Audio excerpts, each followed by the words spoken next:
Jawa Tengah itu. Siap. Waduh, apakah benar suara rekaman itu si Mulyono? Kalau emang benar, wah kacau. Masa Republik ini dipimpin sama keluarga Mulyono? Wah, hanya untuk si Kaisang ternyata. Kacau. Heboh, beredar percakapan Jokowi dengan Taji Yasin. Kaisang bakal gantikan Lutfi I. Rekaman percakapan Jokowi dan Taji Yasin tersebar. Dalam rekaman tersebut bocor rencana kotor Jokowi. Lutfi akan terdepak posisinya jika menang dalam Pilgub Jawa Tengah. Posisi tersebut akan digantikan Kaisang. Ya, seperti tadi yang disampaikan Pak Lutfi. Iya Pak, siap. Itu nanti jadi di Jawa Tengah. Siap. Bisa nanti ya di masuk kabinet Pak Presiden Prabowo. Lalu nanti biar Kaisang yang di Jawa Tengah itu. Siap. Sekotor itu cara main Mulyono. Kemarin beredar rekaman di Jagat Maya, diduga pembicaraan antara Mulyono dan pasangan calon gubernur wakil gubernur di Jawa Tengah. Dari suaranya sih otentik. Dan belum ada sanggahan sampai hari ini. Bagi saya itu menunjukkan satu hal. Kenapa pertemuan 3 orang bisa bocor? Berarti di sebelah itu memang sudah terjadi perpecahan sehingga bisa keluar tuh video, ya kan? Kecuali terbukti itu hoax, tapi sangat nyata. Kita tunggu. Nah, dalam video itu dikatakan bahwa nanti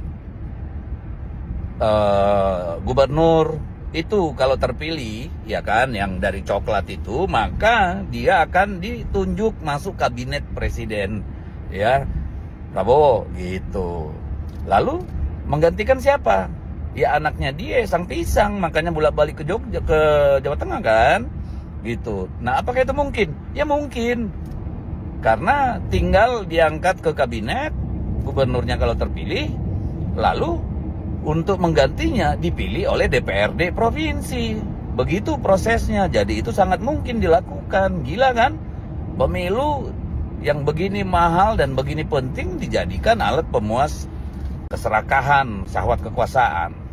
Lalu kita mendengar bahwa pilihlah calon yang punya jaringan di pusat, yang sejalan sama pusat. Pusat mana? Pusat apa pusar? Gitu loh.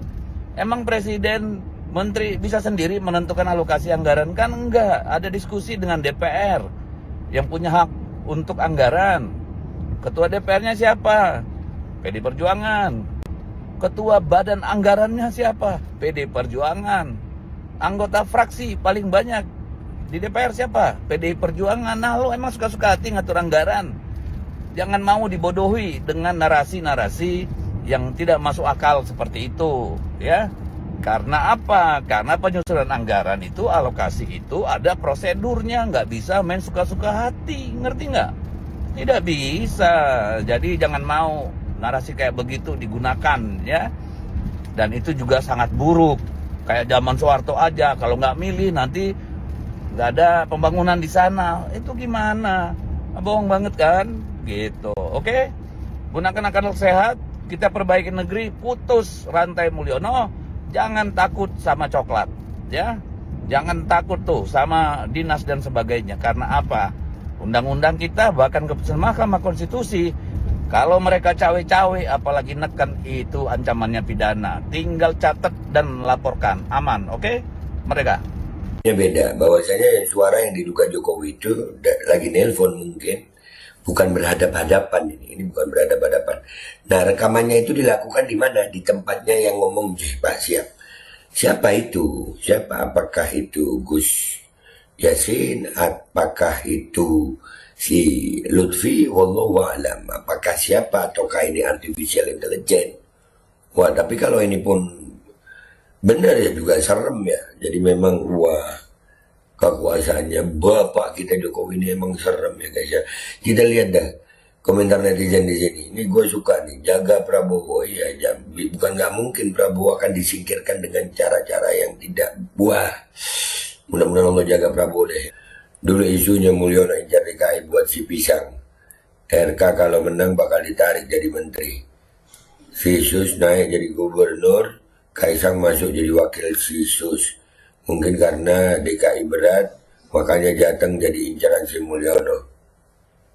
Bisa juga. Wah, ini serem ya, politik Indonesia makin serem. Rakyatnya ya begitulah, rakyatnya masih terpecah-pecah juga sih. Hah? Rakyat dikibuli semua hanya untuk keluarganya, mengacu rekaman suara di atas. Bagaimana caranya menyalahkan RG Rocky Gerung yang mengatakan Jokowi sebagai JKW sebagai presiden adalah bajingan tolol. Ya nggak salah kalau itu rekaman suaranya benar. Badan memang kurus tapi daya rusaknya luar biasa. AKA Mulyono. Iya emang ya serem ya suara ini serem kalau emang bener ini Jokowi serem suara ini. Saya titip. Hasil hitung cepat Pram Rano unggul. Apa gue bilang? Jangan pernah sekali-sekali ngebangunin banteng tidur. Banteng tidur itu lebih berbahaya daripada macan atau singa yang tidur. Karena nih gue kasih tahu nih, karena banteng itu binatang yang berkoloni. Mereka tidak pernah hidup sendiri-sendiri. Dan mereka itu selalu solider, saling menjaga. Pernah lihat nggak macan atau singa lagi mau berburu anak banteng tuh? Anak kerbau ya, anak banteng juga tuh termasuk dalam banteng-bantengan itu diseruduk mental dia. Nah, kalau sempat ada banteng itu melihara anak macan, itu bantengnya terlalu baik, terlalu solider, dan terlalu sayang. Macannya aja atau singanya aja nggak tahu diri. Nah, ini bro, pesan gue untuk lo pada yang ngebangun bisnis ya. Jangan pernah sendirian dan jangan pernah berkhianat, karena jaringan bisnis itu harus dibangun. Kalau lo misalnya usaha makanan atau kuliner, lo harus bangun dari mana material bahan dasar makanan lo itu lo harus pelihara tuh. Petani-petani harus dijaga, kemudian distribusinya, pembelinya, sampai semuanya tuh lo jaga. Nggak bisa lo sendirian, karena kalau sendirian lo nggak akan laku. Dan nggak akan ada yang beli, nggak akan ada yang pasok. Nah, jadi distribusi, jaringan bisnis dan sebagaimananya itu, dan sebagaimananya. Dan segala macamnya itu harus lo jaga.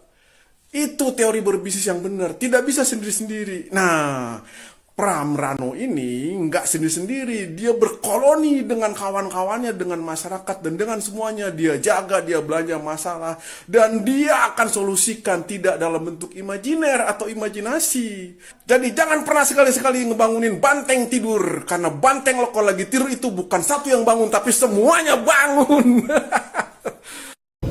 Ya kalau mau diketawakan silahkan, yang penting buat kita tetap ikhlas. Tadi di Jakarta paslon lain sempat ngetawain Akang, katanya karena kan pasangan Ridho ini nyoblosnya nggak di Jakarta, jadi Akang atau pasangan Ridho ini kehilangan 2 suara. Tanggapannya gimana tuh Kang? Seperti yang saya sampaikan Mbak, ya, bahwa situasi di pemilu serentak ini tidak ada satupun yang dilanggar ya. Aturan KPU kan membolehkan pasangan itu menitipkan pemungutan suaranya sesuai domisilinya. Saya sampaikan apa adanya. Di waktu hanya mepet 2 bulan, kami tidak punya domisili. Syarat mendapatkan KTP kan harus ada domisili, gitu kan. Sementara kami kan masih nomaden lah ya. Ya kalau mau diketawakan silahkan. Yang penting buat kita tetap ikhlas, menjalankan semangat untuk membangun demokrasi dengan aturan-aturan yang tidak ada satupun yang kita langgar.